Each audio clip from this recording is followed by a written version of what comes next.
Reggie Rogers, man. Like, you're the grandfather of crowdfunding, aren't you? Well, I wouldn't say I'm that old, but yeah, why not? well, 4.5 years of this business, man. That's an old timer. That's Very incredible. true. That's Yeah. right. So now you special Crowdfunding slash direct to fan. That's what I'll say. I'm the grandfather of crowdfunding slash direct to fan. direct to fan. Yeah. Well, I mean, but it's still 4.5 years. I don't think the big ones are around barely that long. And so you've been there, but the niche to me seems so important. I mean, music is so important in everyone's lives. There's nothing that soothes the soul more than music. It seems. Everybody wants maybe chocolate ice cream, but music is better for you. That's true. Ice cream doesn't sound as good. Right. Right. But the genius you have of this site is how a band now could really not only get money, but keep its fan base forever, have a social media concept to their website, and you're giving it all away free to them. Absolutely. The most important thing for us was that what we do is quite difficult. And normally there would be big setup fees and all that kind of stuff to get all this stuff done. Whereas what we've done is build a team that can do this for the artists. And then basically, they can run these magnificent direct-to-fan campaigns that raise money, involve the fans from day one, and at the end of it, give a part of the profits to a charity of the artist's choice. Now, So charity optional? It is. Oh, It is. okay. It's optional. But the majority of us do it, and the reason for that is that as an artist, you get asked the same questions by interviewers thousands of times, and this is one other angle on it. Uh-huh. And what we found was every artist had a cause that was really important to them, whether it was breast cancer, whether it was HIV research, whether it was homelessness or human trafficking. And so by combining all these elements, it became clear that it's one more dimension to the artist other than just buy my music. It would be a part of it. At the end, someone else wins, and everybody in that circle. So they could pretend they're Angela Jolie and helping the world. They could actually be Angela Jolie and helping the world. And that's, I see, yeah. So it's really important, actually, for... If you think of it this way, too, the music industry had a huge problem with piracy for a long, long time, people stealing music.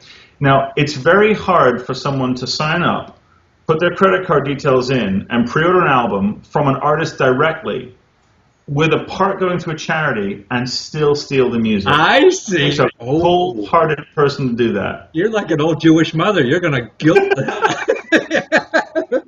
I'll take it. And my old Jewish mother would be very proud of me. Well, that's terrific. But I mean, versus all the other crowdfunding sites, that even use musicians, because a lot of them started with, the arts, that you are really, it seems like the only place out there where you become part of the artist that can have it forever. I mean, it's part of their website forever. Yeah, I mean, the whole thing is that it's a way of always communicating with the fans what you're doing, not just what you're selling, but what you're doing. And by allowing them this access point, this way to be involved, that's an ongoing relationship. We've got artists who do 2 and 3, sometimes 4 campaigns with us, and it grows and grows and grows each time. And one of the things that happens on traditional crowdfunding is how many times can you go back to the well to ask for money? What I say is don't create a well. Create an experience that's so good that all you do is make the next experience better and the next experience better. If you can make a better album, you can make a better experience. Yes, I see. Wonderful. But it becomes, I mean, social media is so important for someone who's not actively involved in it like you. I mean, everything in the world seems, you got to have social media. Blah, blah, blah, blah. So if you're out there starting a band or have a band and trying to get more, I mean, you provide a social media platform for them. Correct. Yeah. And the most important thing with social media is again, it sounds like it's very big and hard and to do, but really what it is it's just about involving people in actions that they can do today. Yeah. There's nothing worse than sending out a tweet or a Facebook post that says, we're in the studio making a new album. And right, exactly. The silence is what am I supposed to do? And what's funny is a manager said to me, I saw this tweet from an artist, and he said, it's happening. We're in the studio, day one. So I got my credit card, and I said, I saw your tweet. Here's my credit card. Where do I pay? He goes, but the album's not finished yet. We're in the studio. And I said, understood. here's my credit card. I want it now. Yeah. Well, social media means I want to spend money. Let me please. What's And it? the answer was not till September. It's January. Madness, you know. And I you know, want to use you if I'm not a musician, can I?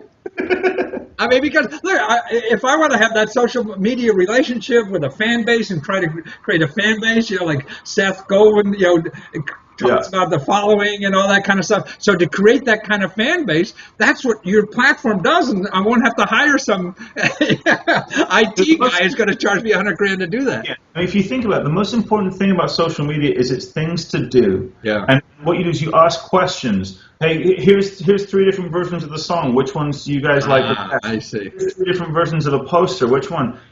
Some of our most successful artists have given like an entire album to the fans and said, which song do you think should be the single? Why are we relying on a record company or someone? You guys are the fans. Tell us what to do. Exactly. No. That's to me what's great about crowdfunding is that you don't have a middleman telling you what sells. That too, yeah. and then getting the money to produce it and then going out and say, hey, nobody wants this stuff. Yeah. So you go right to the source of the fan. Well, that's well, you gave me a great figure or 2 great figures before the interview saying that you have an 80% success rate. Yeah, absolutely. Wow. Yeah, and I tell you that's a very hard thing to maintain because basically it means that we have to make sure that we're on top of it, but more importantly that we're giving the artists the tools and the knowledge to succeed. Yeah. One of the things that always occurred to me is when you go to a platform and you have to read 16 blogs and watch 50 videos and do 2 weeks of research, that's all time you could be making music with. What we viewed it is you should be asking, our knowledge, our team has so much in their brains. Yes. If you engage with us, we can help you get to that next level. That's our job. Otherwise, what is our job? So the success rate is if you launch a pledge campaign and we help you along that way, you have an 86% chance of hitting 86% and beyond. Well, exactly. You just went up like 12% there. You're a good mathematician, but not that good. That's amazing. 86%.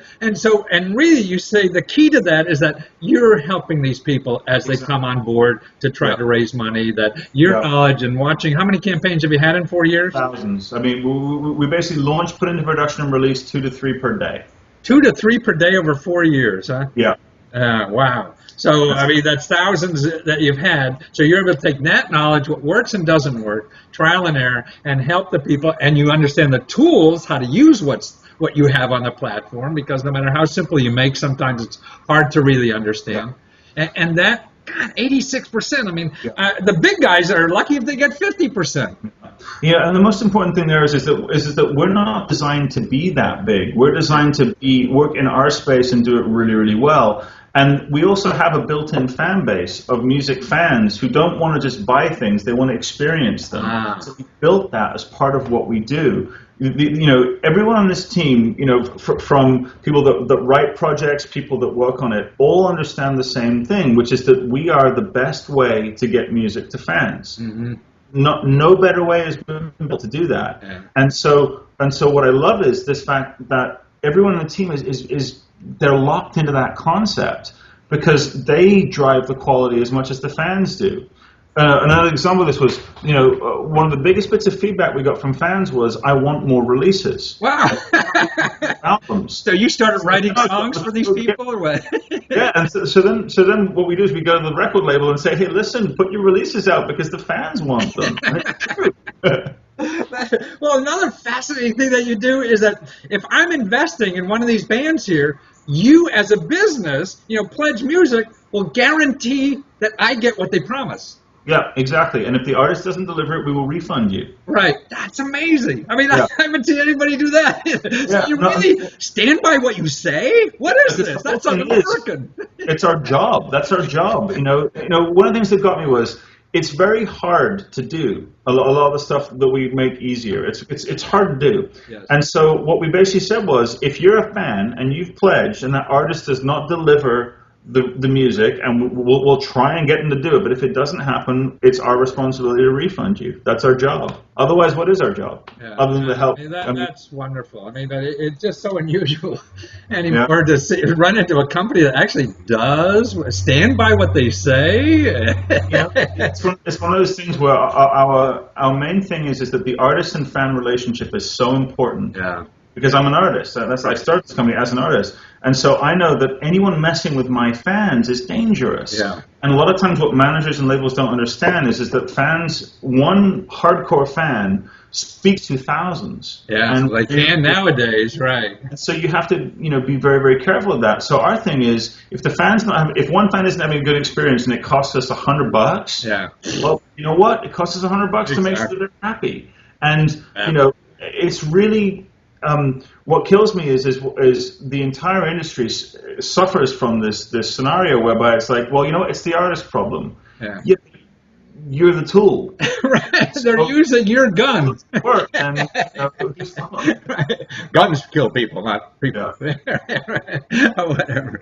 But this is a wonderful service you're providing, and for people, and I wish it's in other venues besides music. I mean, if I had any kind of business, this is the kind of thing I'd want to have to help gather these fans and understand social media the way you guys have, and you have a guarantee at a 80% success rate. Man, nobody guarantees that anymore.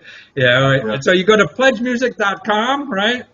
Yep. And sign up either as someone interested in music, or if you produce music, then get on board and learn how to make money at it. Love it. Thank you so much, Benji. Thank you, mate.